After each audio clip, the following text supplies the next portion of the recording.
Estimados pasajeros, muy buenas noches. Les saluda su conductor. Queridos pasajeros, antes de iniciar este viaje, quisiera tomar unos segundos para darle la bienvenida a los nuevos pasajeros que recientemente se han integrado a este espacio. Si este es el primer viaje que llegas aquí en la desolada carretera, déjame decirte que durante los siguientes minutos irás dentro de un autobús mientras te narro las más escalofriantes, sorprendentes e impresionantes historias paranormales que nuestra audiencia me ha hecho el enorme favor de compartir. Así que si eres tan amable ya sabes qué hacer. Por favor, inclina tu asiento, abrocha tu cinturón y sobre todo relájate, para que durante los siguientes minutos disfrutes de este camino que nos llevará hacia el misterio. Estimados pasajeros, favor de abordar, ya que aquí comienza otro viaje a través de la desolada carretera, con rumbo hacia lo desconocido. Cuarto centenario.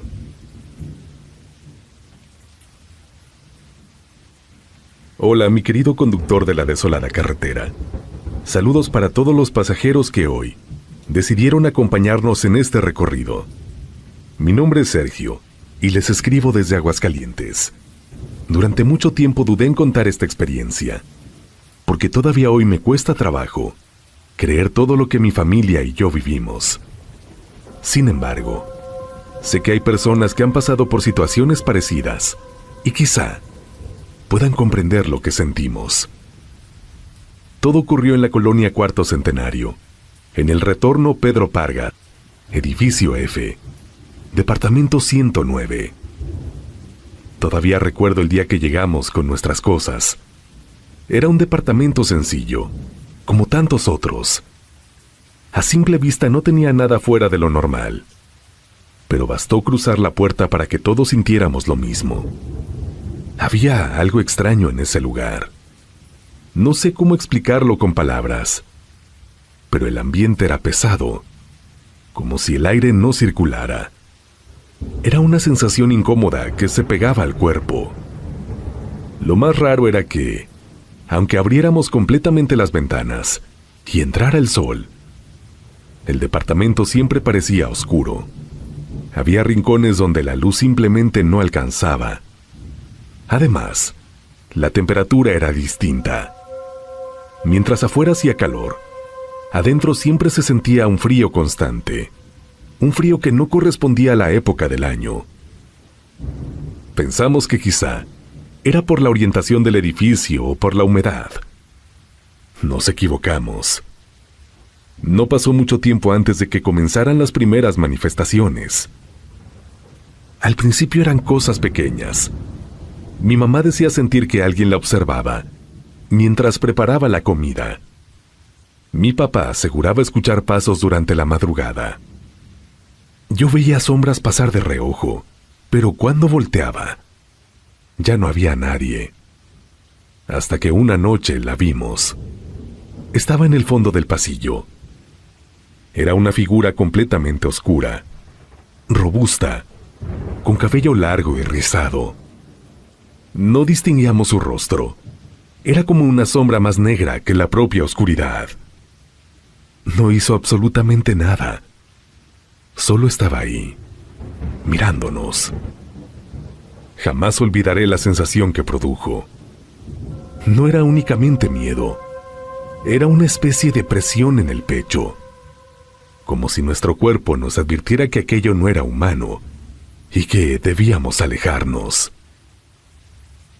Pensamos que había sido una ilusión colectiva, pero comenzó a repetirse. Cada integrante de la familia la veía en momentos distintos. A veces estaba de pie junto a la ventana. Otras veces aparecía cerca de la cocina. En ocasiones, permanecía inmóvil durante varios segundos, observándonos, hasta que simplemente desaparecía. Lo peor era que cada vez parecía acercarse un poco más.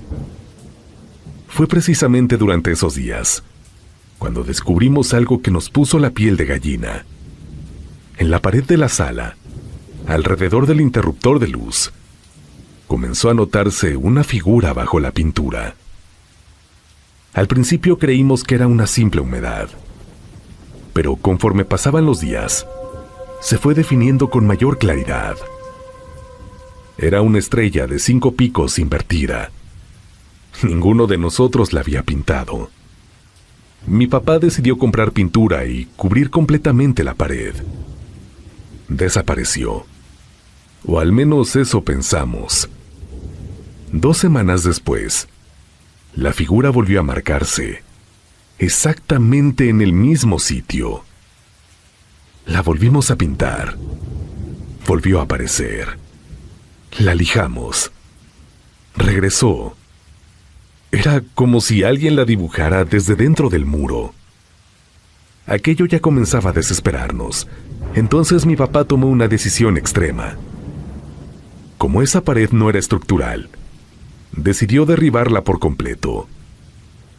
Recuerdo muy bien el polvo, los tabiques rocos y el albañil levantando nuevamente el muro desde cero. Cuando terminaron, respiramos tranquilos. Ahora sí se acabó, dijimos. No fue así. Unas semanas después, lentamente, como si emergiera desde el interior de la pared recién construida, la misma estrella comenzó a dibujarse otra vez alrededor del interruptor. Era exactamente igual, del mismo tamaño, en el mismo lugar. Fue en ese momento cuando entendimos que aquello ya no tenía explicación lógica. Las apariciones continuaron. La sombra seguía observándonos. Ya no solo se aparecía en el pasillo. Una madrugada, desperté y la vi parada junto a la puerta de mi cuarto. No caminó, no hizo ningún ruido, simplemente permaneció ahí. Sentí tanto miedo que fui incapaz de moverme hasta que desapareció. Después de eso decidimos hablar con algunos vecinos. Queríamos saber si alguien conocía la historia del departamento. Lo que nos contaron nos dejó helados. Años antes habían vivido ahí 2 chavos aficionados al metal. Los vecinos aclaraban que no tenía nada que ver con la música en sí, sino con las prácticas que realizaban dentro del departamento. Decían que constantemente organizaban reuniones, donde consumían alcohol hasta perder el conocimiento. Utilizaban sustancias ilícitas. Y más allá de eso, realizaban rituales extraños. Algunos aseguraban haber escuchado gritos durante la madrugada. Otros decían haber visto entrar personas vestidas completamente de negro. Según los vecinos, uno de esos muchachos fue quien pintó aquella estrella invertida sobre la pared. Con el paso del tiempo, comenzaron a ocurrir situaciones cada vez más extrañas dentro del departamento. Hasta que, un día, bajo circunstancias que nadie supo explicar claramente, uno de ellos, precisamente el que pintó aquella estrella, perdió la vida al interior. El otro abandonó el lugar poco después. Cuando escuché esa historia, sentí que la sangre se me helaba. De inmediato recordé aquella figura robusta de cabello largo y rizado, que tantas veces habíamos visto. Siempre pensamos que era una mujer, pero en ese momento comprendí que quizá nunca lo fue. Tal vez aquello que nos observaba era precisamente el espíritu de aquel hombre metalero que había pintado aquel símbolo años atrás. No puedo asegurarlo. Solo sé que desde que conocimos esa historia, todo comenzó a tener un sentido aterrador. No soportamos vivir ahí mucho tiempo más. Mi familia decidió abandonar el departamento. Fue la mejor decisión que pudimos tomar. Con el paso de los años, he regresado algunas veces a la zona, y vecinos de toda la vida me han dicho que el departamento continúa dando problemas. Personas llegan, Personas se van. Nadie permanece demasiado tiempo. Muchos aseguran escuchar pasos. Otros hablan de una sombra que observa desde el pasillo. Y hay quienes incluso afirman que la temperatura sigue siendo inexplicablemente más baja que en el resto del edificio. No sé si el departamento conserve todavía aquella estrella. No he querido volver a comprobarlo. Hay cosas que uno simplemente prefiere dejar atrás. Pero si algún pasajero que nos escucha conoce el edificio F del retorno Pedro Parga, en la colonia Cuarto Centenario de Aguascalientes, quizá entienda por qué, después de tantos años, todavía hay lugares donde la oscuridad parece haberse quedado a vivir. No se te ocurra salir.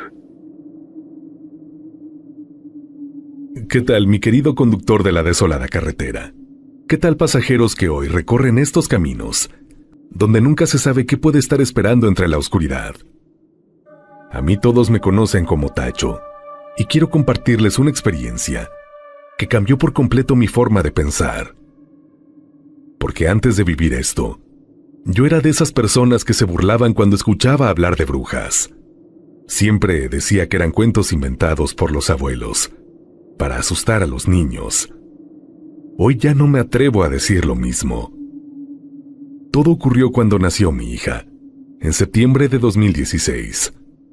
Era nuestra primera bebé, y como muchos matrimonios jóvenes, estábamos pasando por una situación económica bastante complicada. Por esa razón no habíamos podido bautizarla. Jamás imaginamos que ese detalle terminaría dándome vueltas en la cabeza durante mucho tiempo. Los primeros hechos comenzaron en enero de 2017. Nunca se me olvidó aquella madrugada. Eran aproximadamente las 2:50, cuando entre sueños escuché a mi hija llorando. No era un llanto cualquiera. Era exactamente el llanto de un bebé pequeño, desesperado, como pidiendo que alguien fuera por ella. Abrí los ojos de golpe. Lo extraño fue que el llanto no venía de su cuna. Venía del exterior de nuestra recámara. Mi reacción fue inmediata. Me levanté de la cama dispuesto a abrir la puerta para recoger a mi niña. Por alguna razón había olvidado que dormía con nosotros.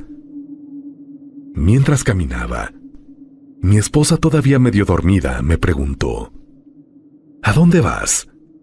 Le respondí sin detenerme: Voy por la niña. ¿No escuchas que está llorando afuera? Nunca olvidaré lo que hizo.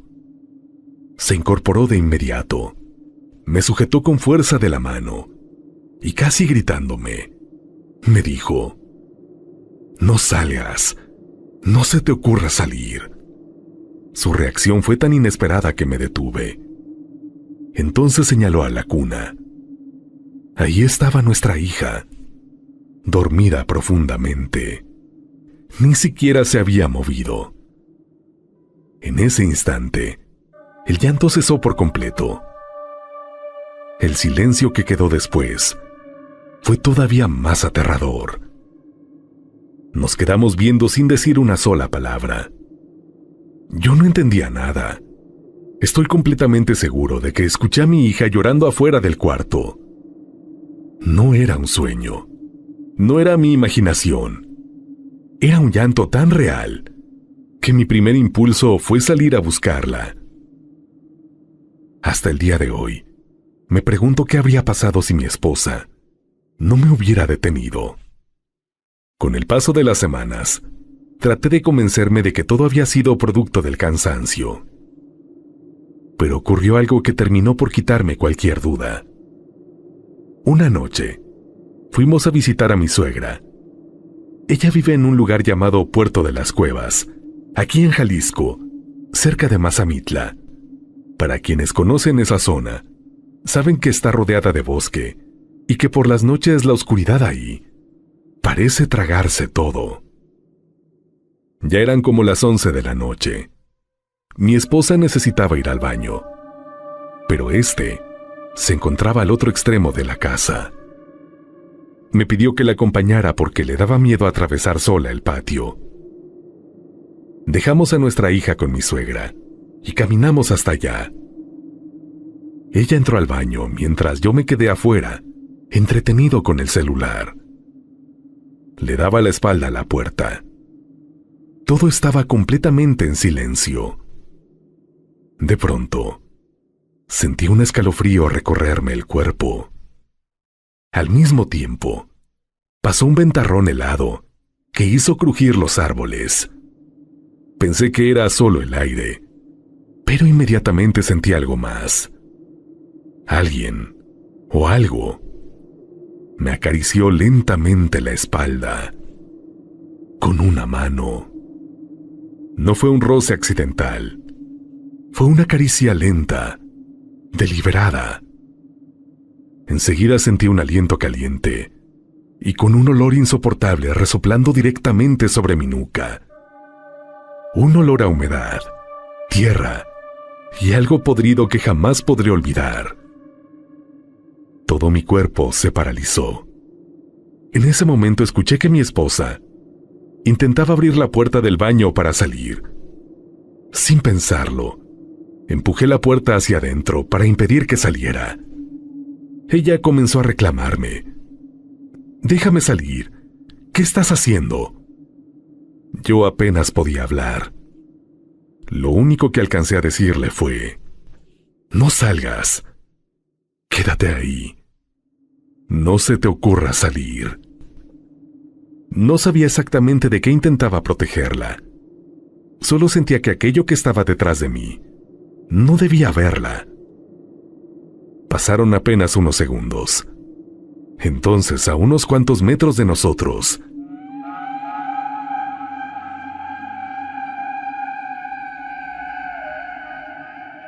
se escuchó un alarido espantoso. No era el grito de un animal. Tampoco parecía humano. Era un sonido desgarrador, lleno de rabia, y tan fuerte que todavía hoy se me eriza la piel cuando lo recuerdo. Y así como apareció, todo terminó. El viento cesó. El aliento desapareció. Aquella presencia dejó de sentirse. Fue entonces cuando permití que mi esposa saliera. Ella dice que apenas me vio, se asustó más que yo. Me preguntó qué había pasado porque, según sus palabras, estaba completamente pálido y helado, como si hubiera visto a la misma muerte frente a mí. Esa noche preferimos no hablar mucho del asunto. Regresamos con mi suegra y procuramos dormir unas cuantas horas. Con el tiempo comenzamos a escuchar historias de la gente de esa región. Muchos hablaban de esas cosas que rondaban los bosques durante la madrugada. Otros aseguraban que había entidades capaces de imitar el llanto de un bebé para hacer salir a las personas de sus casas. Yo antes me reía de esas historias. Ahora ya no. No puedo asegurar que era aquello que escuché fuera de mi recámara, ni qué fue lo que respiró detrás de mí aquella noche en Puerto de las Cuevas. Lo único que sé es que en 2 ocasiones distintas sentí que algo intentaba alejarnos de nuestra hija. Y si mi esposa no hubiera tenido el presentimiento de detenerme aquella madrugada, la verdad, prefiero no imaginar qué habría encontrado al abrir aquella puerta. Nunca salgas a ver quién es la Llorona.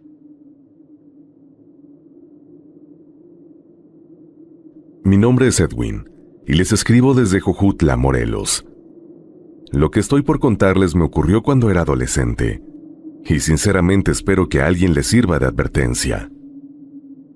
A esa edad, yo era de esas personas que creen que nada existe, hasta que lo ven con sus propios ojos. Me gustaba llevarle la contraria a todo el mundo, burlarme de las historias de miedo, y si alguien me decía que no hiciera algo porque podía atraer cosas malas, era casi seguro que terminaría haciéndolo, solamente para demostrar que no pasaba absolutamente nada. Desde niño me habían llamado la atención las historias de La Llorona. En Morelos se habla mucho de ella, sobre todo en las zonas rurales. Había gente que aseguraba haber escuchado sus lamentos cerca de canales, de los ríos o entre los sembradíos durante la madrugada. Yo escuchaba esos relatos con curiosidad, pero jamás con miedo. Al contrario, siempre decía que algún día quería escucharla.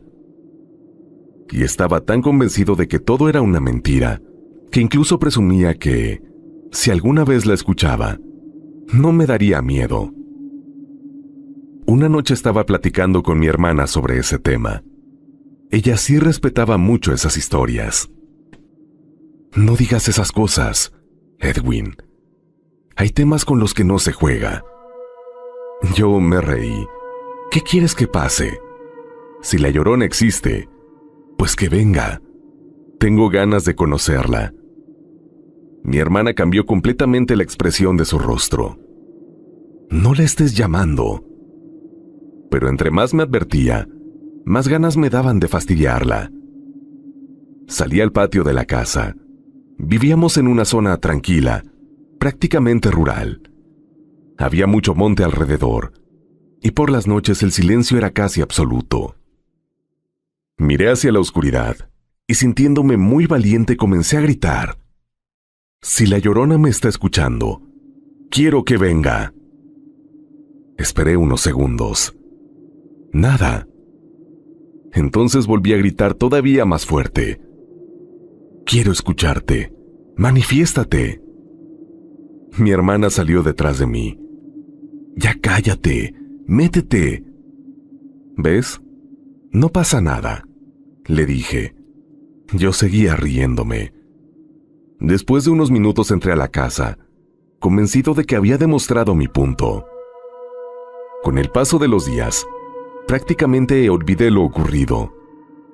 Hasta que, algunas semanas después, sucedió algo que todavía hoy me cuesta trabajo explicar.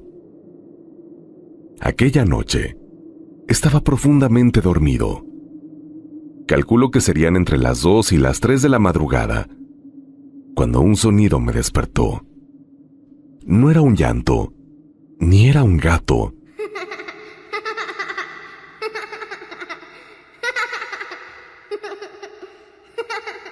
Era la risa de un niño. Una risa aguda, intermitente, como si un pequeño estuviera jugando solo en plena madrugada. Al principio pensé que estaba soñando, pero seguía escuchándola. Abrí bien los ojos. La risa continuaba. Lo primero que pensé fue que algún vecino tendría visitas, pero inmediatamente recordé que alrededor de nuestra casa no vivían niños tan pequeños. Y aunque hubiera alguno, ¿qué hacía un niño riéndose en la calle a esas horas? La curiosidad pudo más que el sentido común. Me levanté de la cama y salí al patio. En cuanto abrí la puerta, sentí el aire frío de la madrugada. Todo estaba completamente oscuro. La risa seguía escuchándose. No venía del patio. Parecía provenir del otro lado de la barda, como si alguien caminara lentamente por la calle mientras reía. No sentía miedo. Todavía no. Al contrario, pensé que por fin iba a descubrir quién estaba haciendo esa broma. Di algunos pasos intentando ubicar de dónde venía exactamente el sonido. En ese momento, escuché que una ventana se abría con fuerza. Era mi hermana. Ella también había despertado por aquella risa. Se asomó desde el cuarto de la planta alta. Al principio solamente miraba hacia la calle, pero de pronto, su rostro cambió por completo. Jamás olvidaré esa expresión. Sus ojos se abrieron de una manera que nunca antes le había visto, y comenzó a gritarme desesperadamente: «¡Edwin! ¡Edwin!». Volteé a verla, Métete ahora mismo. ¡Corre! No te quedes ahí. Nunca había escuchado a mi hermana gritar con ese nivel de desesperación. No era un regaño, era auténtico terror. Algo en su voz me hizo reaccionar. Sin preguntar nada, corrí hacia el interior de la casa y cerré la puerta detrás de mí. Subí las escaleras prácticamente de 2 en 2, hasta llegar donde estaba ella. La encontré, completamente pálida. Respiraba con dificultad. ¿Qué pasó?, le pregunté. ¿Qué viste? Ella tardó varios segundos en poder responder. Seguía viendo hacia la ventana como si tuviera miedo de que aquello siguiera afuera. Yo eché un vistazo, pero no pude distinguir nada ni a nadie. Finalmente dijo algo que me dejó helado. Quien se estaba riendo no era un niño. Sentí un vacío en el estómago. Entonces, ¿qué era? Mi hermana comenzó a describir lo que había alcanzado a ver. Dijo que afuera de la barda caminaba un perro enorme, mucho más grande que cualquier perro normal. Su cuerpo era completamente negro, tanto que parecía absorber la poca luz que había. Tenía el lomo exageradamente alto, las patas largas y delgadas, y una cabeza desproporcionada, con un hocico alargado que dejaba ver unos dientes demasiado blancos para aquella oscuridad. Pero lo peor no era su tamaño, lo peor era su rostro, porque según ella, mientras caminaba, aquel animal llevaba la boca abierta, y de esa boca salía exactamente la risa de un niño. No ladraba ni gruñía, se estaba riendo, una risa infantil que no correspondía con aquella criatura horrenda. Mi hermana alcanzó a decir que, antes de que yo entrara, esa cosa había levantado lentamente la cabeza para verla, directamente a los ojos. Y fue entonces cuando ella comenzó a gritarme.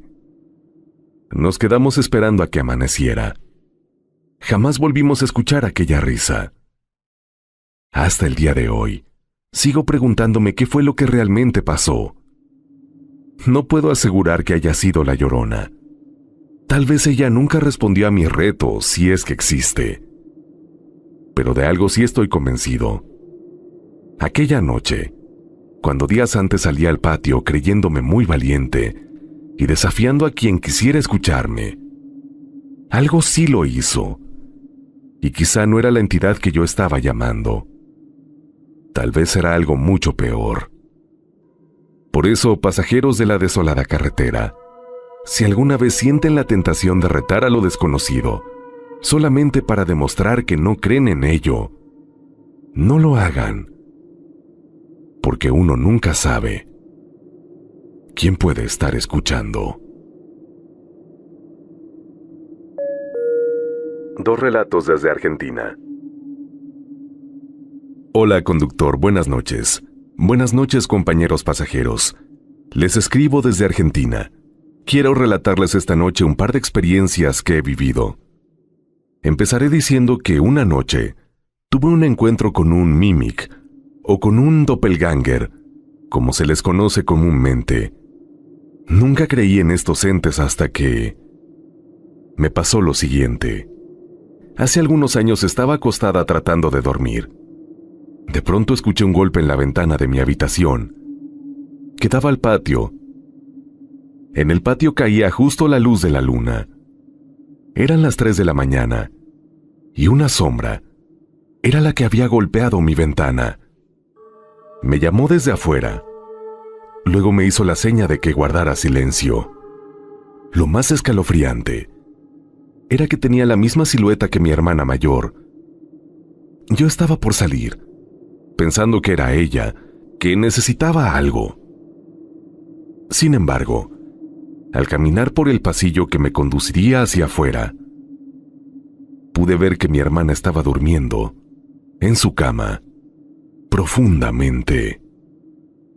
Miré desde el pasillo hasta la ventana, y eso seguía ahí. Pero esta vez me dijo, «Ábreme», con una voz ronca, y esta vez sus ojos eran rojos, y sonreía. Pero no era una sonrisa macabra, era una sonrisa muy parecida a la de mi hermana. En mi segunda experiencia, quiero comentarles lo que pasó una noche de 2024. Esa noche, mi primo fue de paseo a mi casa y se quedó a dormir. A eso de las 4 de la mañana, yo estaba inquieta, no podía dormir y daba vueltas intentando cansarme para poder conciliar el sueño. Cuando entonces, escuché pasos y canicas en el techo, pero parecía que era de alguien que iba corriendo. De pronto este ser dio un salto desde un lado hasta el otro lado del techo, y fue ahí cuando mi primo se despertó. Salió corriendo hasta el comedor diciendo, «No, viene por mí». «No prendan la luz, tía, por favor». Le hicimos caso y en eso escuchamos una carcajada muy fea. Estuvimos la noche despiertos tratando de tranquilizarlo a él para que pudiera descansar, y finalmente se quedó dormido. Muchas veces, conductor y pasajeros, no sabemos si parientes han hecho o intentado hacer una entrega de algún familiar. Pero si hay advertencias, es importante impedirlo. Les platico esto porque, según los antecedentes de mi familia, sospechamos que esto fue lo que pasó. Saludos a todos desde Argentina y gracias por escucharme. Nunca hagas videollamadas en un hospital. Muy buenas noches, conductor. Saludos a todos los pasajeros que en este momento recorren la desolada carretera. El relato que estoy por compartirles, prefiero hacerlo de manera anónima, porque mi familia todavía está atravesando por una situación muy difícil, y por respeto a ellos quisiera mantener en privado algunos detalles. Todo comenzó hace algunos meses, cuando uno de mis sobrinos, un niño de apenas 6 años, empezó a presentar serios problemas de salud. Desde entonces, ha sido un ir y venir al hospital. Hay temporadas en las que logra regresar a casa unos cuantos días, pero después vuelve a ser internado. Es un proceso muy desgastante, tanto para él como para toda la familia. Como mi hermana necesita descansar de vez en cuando, solemos turnarnos para cuidar al niño durante las noches. Yo paso algunas guardias con él. Luego ella toma mi lugar, y así hemos tratado de sobrellevar esa situación. Siempre que vamos al hospital, nos asignan a la misma área. Y fue precisamente ahí, conductor y pasajeros, donde comenzaron a suceder cosas muy extrañas. La primera ocurrió una mañana. Mientras acomodaba unas cobijas junto a la cama de mi sobrino, vi sobre el piso varios cabellos largos, completamente negros. Pensé que serían de alguna enfermera o de alguna persona que había ocupado anteriormente la habitación. Los recogí y los tiré al bote de basura. No le di mayor importancia. Sin embargo, la siguiente vez que fui a cuidar a mi sobrino, ahí estaban otra vez. Más cabellos. Largos, negros, en el piso. Esto se me hizo bastante extraño. Volví a recogerlos, los tiré y seguí con mi día. Pero aquello comenzó a repetirse con demasiada frecuencia. Cada vez que llegaba encontraba algunos cabellos dispersos cerca de la cama.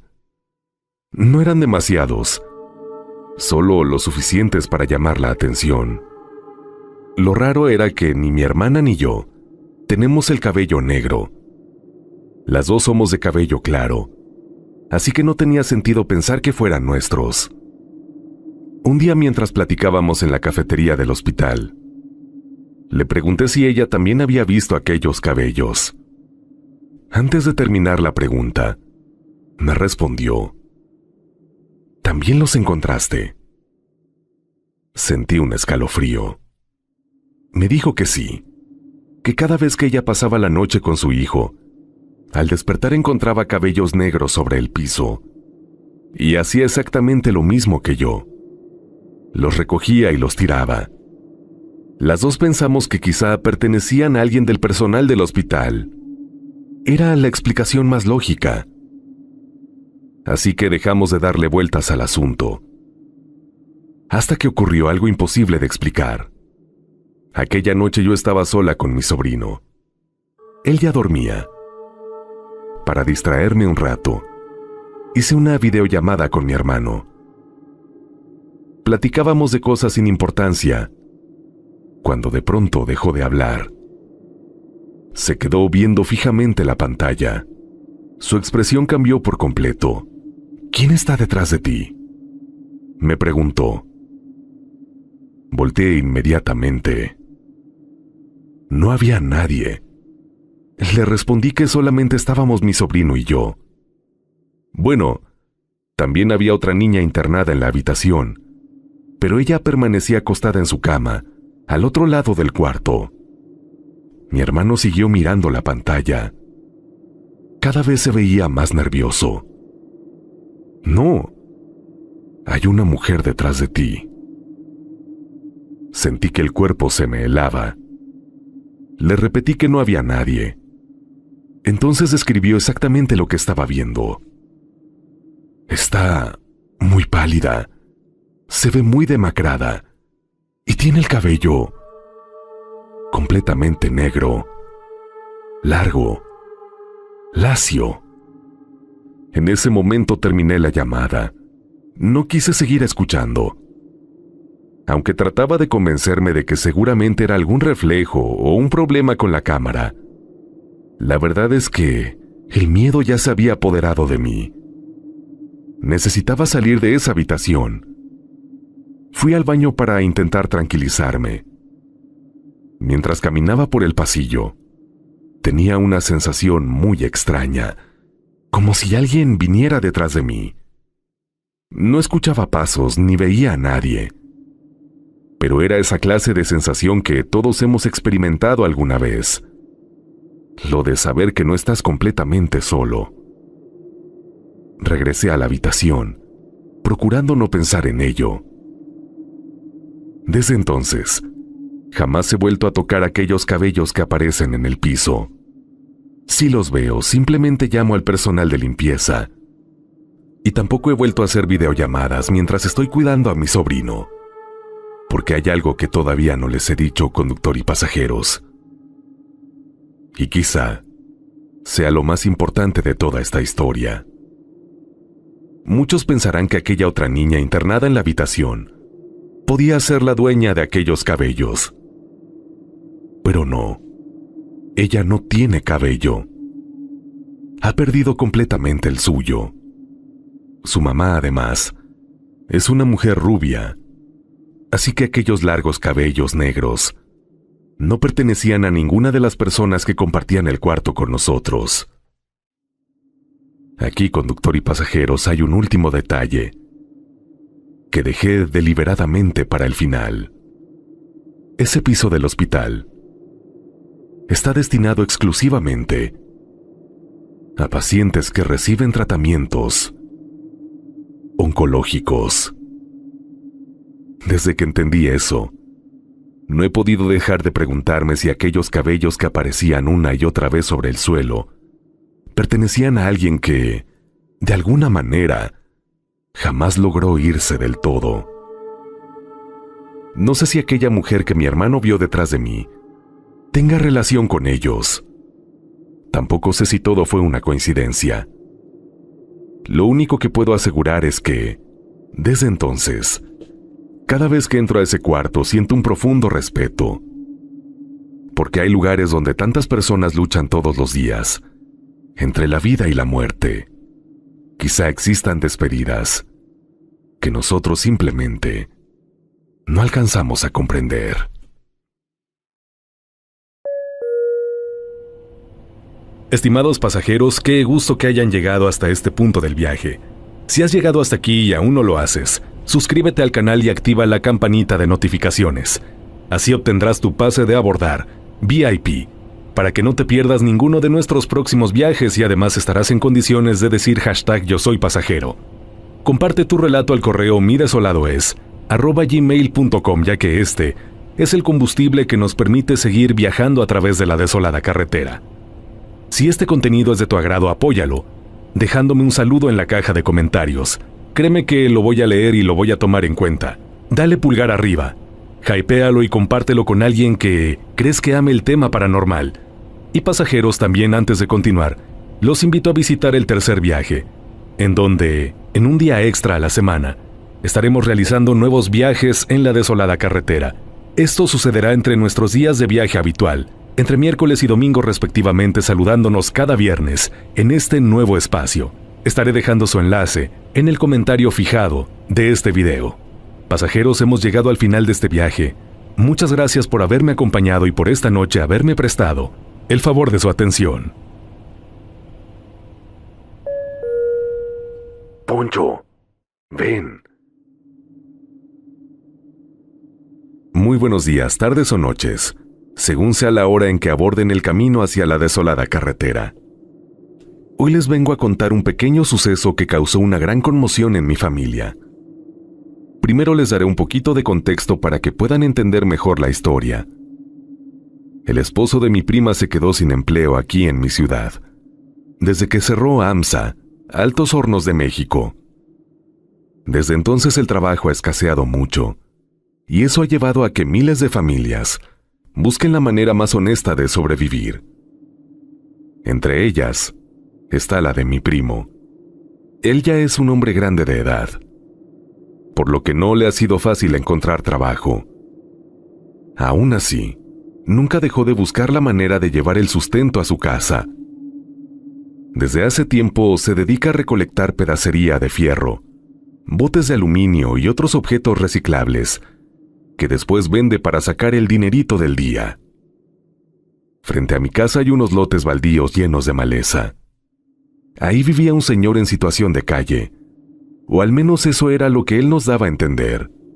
Mi papá iba muy seguido a esos terrenos a conseguir leña para las carnitas asadas, y mi primo aprovechaba para buscar material de reciclaje. Fue así como surgió una amistad entre él y aquel hombre. Un día fue a visitarlo, y lo encontró con mucha fiebre. Mi primo regresó a su casa para llevarle paracetamol, mientras que mi papá cada vez que podía, le llevaba agua y comida. Con el paso de los días comenzaron a platicar más. En una ocasión, el señor le contó a mi primo que sí tenía familia, pero que constantemente lo corrían de su casa, por lo que terminaba refugiándose en esos lotes baldíos. Pasó el tiempo y un día mi primo vio llegar a una mujer que lo buscaba. Ella decía ser su esposa y que había ido por él. El hombre se fue con ella, y durante varias semanas ya no volvimos a verlo. Tiempo después, por pura casualidad, mi primo se encontró con la esposa de aquel hombre y le preguntó por él. Fue entonces cuando ella le dio una noticia muy triste. Le dijo que había pasado a mejor vida. Al parecer tenía tuberculosis y ninguno de ellos lo sabía. Sus pulmones colapsaron, sus intestinos reventaron y, lamentablemente, falleció. A mi primo le cayó la noticia como un balde de agua fría. Lloró mucho porque siempre había tratado de ayudarlo, llevándole agua, comida, sueros y medicamentos. Aunque sabía que había hecho todo lo que estuvo en sus manos, le dolía no haber podido hacer más por él. Cierto día, pasó nuevamente por el lugar donde aquel hombre acostumbraba estar. De pronto escuchó que alguien le gritó con mucha fuerza: «Poncho, ven». Dice que en ese instante se le erizó la piel. Así que, armado de valor, se acercó. Cuando llegó sintió un aire muy helado rozándole la nuca. Y entonces, claramente escuchó una voz que le susurró al oído: «Gracias, amigo». Mi primo, conmovido, respondió: «No hay nada que agradecer. Si yo pudiera haberte dado más, créeme que de todo corazón lo habría hecho, sin dudarlo. Ve y descansa. Mi querido amigo, estoy seguro de que ahora estás en un lugar mucho mejor que este. Solo te pido que me cuides donde quiera que estés. Descansa en paz. Después de esas palabras se persignó y comenzó a alejarse. Cuando ya había salido de aquellos lotes y se encontraba nuevamente en la calle, volvió a escuchar aquella misma voz, esta vez un poco más lejana, que decía: «Gracias, amigo. Gracias».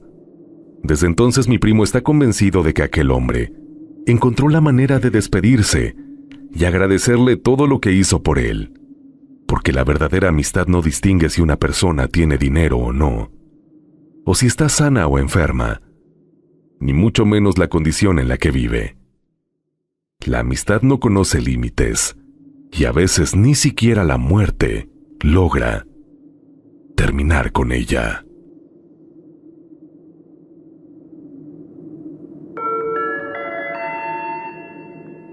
Estimados pasajeros, hemos llegado a nuestro destino.